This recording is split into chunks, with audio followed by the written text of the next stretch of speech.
प्रदेश के medical college और उससे अटैच अस्पतालों में मुखियात पद पर लगे प्राचार्य अधीक्षकों ने घर पर निजी प्रैक्टिस बंद करने के चिकित्सा शिक्षा विभाग के फरमान के विरोध में मोर्चा खोल दिया है।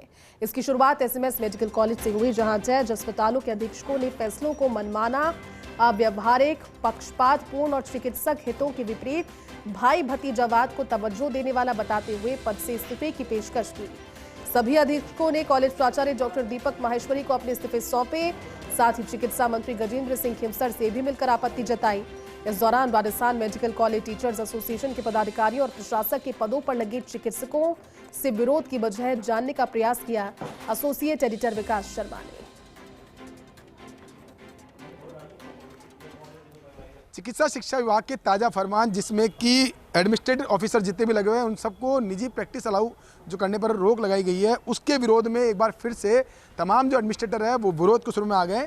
इस वक्त मैं खड़ा हूँ एसएमएस अस्पताल में। यहाँ पर एसएमएस मेडिकल कॉलेज से अटैच जितने भी अस्पताल हैं उन अस्पतालों के अधीक्षक ने एक सामूहिक इस्तीफे का निर्णय लिया है और सामूहिक इस्तीफे के निर्णय के साथ ही एक बड़ा कह सकते हैं विरोध जताया इस बात को लेकर कि जो फरमान निकाला गया है वो पूरी तरह से अव्यवहारिक है और साथ में इस फैसले का वो विरोध करते हैं। साथ में उन्होंने ये भी अपने इस्तीफे में लिख दिया है कि तत्काल प्रभाव से इसका चार्ज जो है दूसरे चिकित्सक को सौंपा जाए जो कि योग्य और उनके जो पैरामीटर है उस पर वो काम करना चाहें। आरएम सिटी है इसका पूरा खुलकर समर्थन भी कर रही है। हमारे साथ मौजूद है आरएम सिटी के अध्यक्ष, उनसे बात करते हैं। जैब साहब, चिकित्सक शिक्षक लगातार आंदोलन, लगातार काम, एक बार फिर नया आंदोलन, क्या देख रहे हैं इसको आप? तो अभी ये नया फरमान गवर्नमेंट ने निकाला कि जो सुपरिटेंडेंट होंगे, प्रिंसिपल्स होंगे, वो निजी प्रैक्टिस नहीं कर सकते। मतलब जो पहले भी प्रिंसिपल रहे, एसएमएस मेडिकल कॉलेज जो था पुराना मेडिकल कॉलेज है, हॉस्पिटल्स हैं, इसमें एक मिसाल कायम की है। नॉर्थ इंडिया का सबसे बड़ा हॉस्पिटल्स है, सारी बड़े बड़े जो क्लिनिकल्स है, डॉक्टर पनगेड़ा से लेकर डॉक्टर नेपाले साहब से लेके सब लोग यहाँ क्लिनिकल प्रैक्टिस करते हुए, प्रैक्टिस भी अपने कोई ड्यूटी आवर्स में थोड़ी कर रहे हैं, अपने समय निकाल के, घर का समय निकाल के, घर के बाद में ड्यूटी आवर्स के बाद भी करते हैं। प्रशासनिक पदों पे खूब अच्छा काम किया उन्होंने। तो एकदम से ऐसा फरमान निकाल के कि वो निजी प्रैक्टिस नहीं करेंगे, फिर यूनिट हेड नहीं रहेंगे, मरीज नहीं देंगे कि वो 1/4 समय देंगे इस विभाग में देंगे। तो ऐसा थोड़ी हो सके। मेरे डॉक्टर्स जो हैं आप उनके हाथ काट दें। जो आपने आदेश बताया, इस आदेश में कुछ वास्तव में कंट्रोवर्सी है। पहली बात तो ये कि आप यूनिट हेड से उसको हटा रहे हो, यूनिट हेड से हटाने के बाद में तो फिर चिकित्सक के पास बचता ही क्या है? क्या मानते हैं ये जो नियम में जोड़ा गया है ये बिल्कुल गलत है? जी हाँ, बिल्कुल गलत है। इसमें लिखा गया है कि वो एचओडी भी नहीं रहेगा, यूनिट हेड भी नहीं रहेगा, अपना काम भी नहीं करेगा। अगर वह यूनिट हेड नहीं रहेगा तो उसके नीचे जो रेजिडेंट्स हैं उनकी थीसिस का क्या होगा? साथ ही वह अपना मूल कार्य से दूर हो जाएगा। तो यूनिट हेड का नियम तो एनएमसी में नहीं है। क्या इसका कोई बीच का रास्ता नहीं निकल सकता? क्योंकि आज की तारीख में इसको तो मानना पड़ेगा कि जो एडमिनिस्ट्रेटर पद पे बैठे हुए चिकित्सक है ओवरबर्डन है, और ओवरबर्डन भी इस स्थिति को लेकर के है। चाहे वो एक डॉक्टर का काम ये नहीं कि प्लम्बिंग करे, डॉक्टर का काम ये नहीं साफ सफाई करे, डॉक्टर का काम नहीं है गार्डनिंग करे। तो क्यों नहीं आप लोग आरएम सिटी के जरिए ऐसा मांग उठाते हो कि क्लिनिकल पद अलग हो और एडमिनिस्ट्रेटिव पद अलग हो? इस तरह का कोई एक फैसला उठाया जाए, मांग इस तरह की उठाई जाए कोई?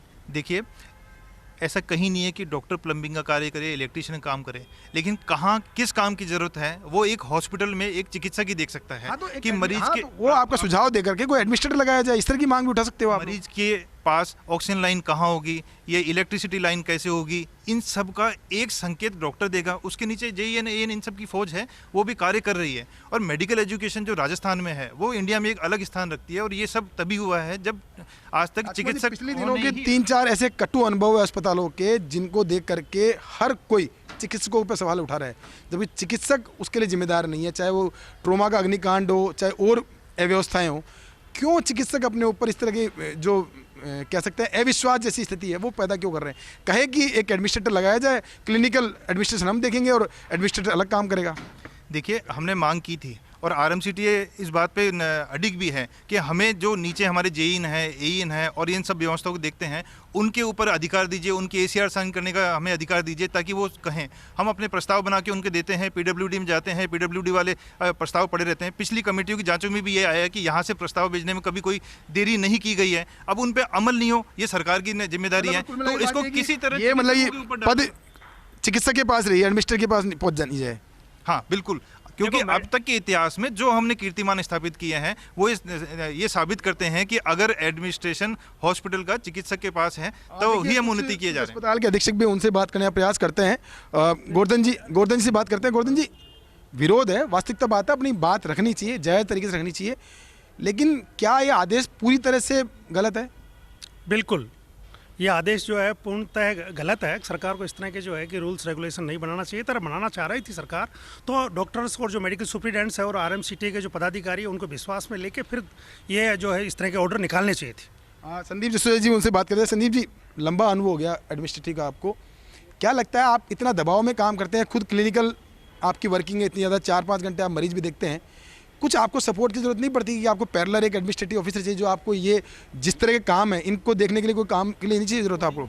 बिल्कुल, जैसा कि अभी हमारे आरएमसीटी के चेयरमैन साहब ने बताया कि ज़रूरी ये है कि पावर्स इनको दी जाए, कोई भी एडमिनिस्ट्रेटिव जो भी डॉक्टर्स, क्योंकि यूनिक है, हॉस्पिटल्स यूनिक होते हैं, उनकी यूनिक अपनी प्रॉब्लम्स होती है दूसरे एडमिनिस्ट्रेशन से।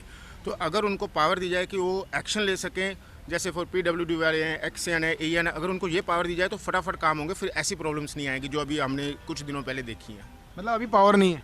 अभी आप JN इनको लिख सकते हैं लेकिन उनके ऊपर आप कोई एक्शन नहीं ले सकते। तो देखो, ये थे चिकित्सक शिक्षक जो कि एडमिनिस्ट्रेटिव पदों पर लगे और उनका विरोध इस बात को लेकर चिकित्सा शिक्षा विभाग का जो आदेश है जिसमें निजी प्रैक्टिस बंद की गई है, साथ में उसके अलावा और जो अन्य राइडर लगाए गए हैं उसको लेकर उनका विरोध है। सामूहिक इस्तीफा उन्होंने दे दिया है। अब देखना ये हुआ कि इस इस्तीफे के बाद में आगे जाकर के क्या ये आंदोलन आगे रूप लेता है। साथ में दूसरी ओर अन्य जो मेडिकल कॉलेज है उनके अधीक्षक और प्रिंसिपल है उनका क्या रुख रखता है। हालांकि हम उम्मीद यही करते हैं कि इस पूरे मामले को लेकर बीच का रास्ता निकाला जाए, कुछ न कुछ ऐसी व्यवहारिक व्यवस्थाएं की जाए जिससे कि अस्पतालों के अंदर जो एंडम है वो बेहतर तरीके से कर पाए और मरीजों को भी लाभ हो पाए। कैमरा पर्सन विनोद गोस्वामी के साथ Vikas Sharma, first day news, Jaipur.